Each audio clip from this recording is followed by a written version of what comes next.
I'm very pleased to be able to confirm that vaccination performance continues to see record numbers of people getting vaccinated in record time, and that's a fantastic achievement and effort by each and every Victorian. I think today we have passed 87.6% first dose and 62% second dose.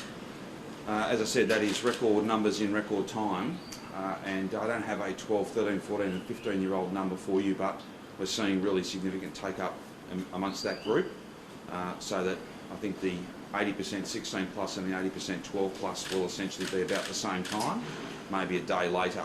But that's fantastic and particularly important given the school's roadmap and kids going back at least for part of the week over the next few weeks' time. Now, there are 60,000 first and second dose appointments available over the next 7 days, and I'd certainly be very grateful to you if you can help to push that message out through as many channels as possible.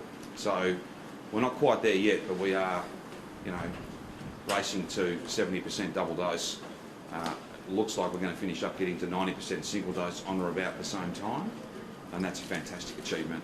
That means more people are protected than we thought would be, and that means that we can confidently deliver on the roadmap and confidently deliver the national plan. That's not to say it's over, and it's not to say that anybody who's got an appointment doesn't need to go and turn up and get their first or second dose. It doesn't mean that people who have been thinking about bringing forward a second dose appointment but haven't quite got online and done that yet, doesn't mean that you don't have to. In fact, quite the opposite. If we all work together to finish this off, then we'll be in a much stronger position at 70, at 80, and indeed beyond there. Happy to take any questions you have.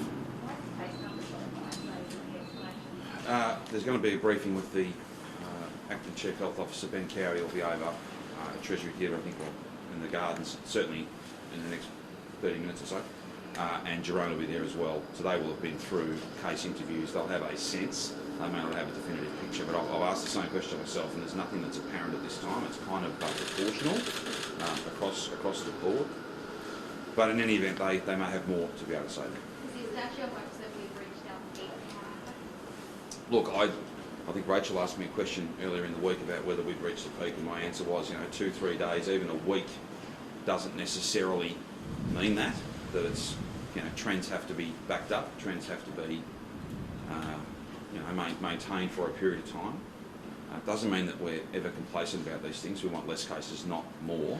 But the fact of the matter is, we are so close to being 70% double dose vaccinated, then 80%, and that means the Victorian community will have done their job.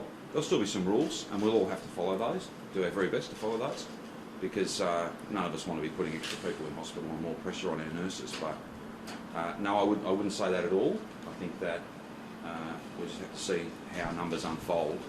But we're going to get to 70% next week, and because we're going to get to 70% next week double dose at the same time as we're probably going to be at 90% single dose, that's a stronger performance than so many around the world, and that's something that we should be very pleased about, and it does give us some more options. I'm not here today to talk about those options, and I'm not here today to talk about how we kind of operationalise the 70%, like how we, to Bridget's questions yesterday about how we flip the switch.